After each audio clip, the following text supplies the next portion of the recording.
Test tapşırığına baxaq. Sözlərdən hansıları söz birləşməsində tərəf ola da bilər, olmaya da bilər və bizdən tam doğru dolğun cavabı istəyir. Vurğuları qoyub və vurğularla diqqətli olub tapmalıyıq. Yalnız sözündə vurğu əvvələ düşürsə, deməli bu ədat və tərəflərlə söz birləşməsinin tərəflər kimi çıxış eləyə bilməyəcək. Ona görə çıxırıq.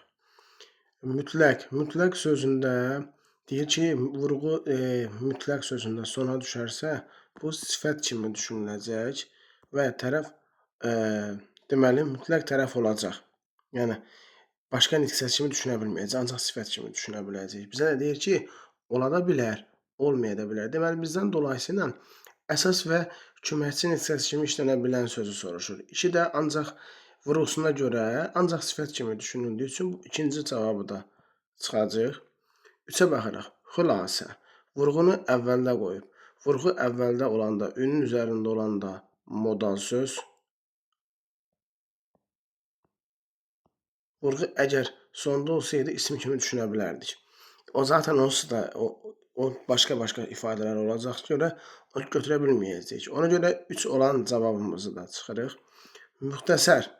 Müxtəsər sözündə vurğunu yerin sonuna qoyub. Müxtəsər sözündə vurğu sonda olanda müxtəsər fikir, müxtəsər hal, müxtəsər vurma düsturu sifət mövqeyində çıxış edəcək və hər halda, bütün hallarda əsas nitq hissəsi kimi düşünüləcəkdir. Amma biz Dövlət İmtahan Mərkəzinin orfoqrafiya, orfoepiya lüğətinə baxsaq görərək ki, doğru sözünün vurğu onun üzərində olanda 3 nitq hissəsi kimi verəcəkdir. Doğru sifət olanda da vurğu sonda olur. Doğru zərf olanda da vurğu sonda olur. Doğru hətta qoşma, istiqamət qoşması kimi olanda da vurğu sonda olacaqdır. Deməli, doğru sözü sifət və zərf olanda tərəf kimi çıxış edə biləcək, amma qoşma olduqda söz birləşməsinin tərəfi kimi, yəni söz birləşməsinin tərəf kimi ola bilməyəcək.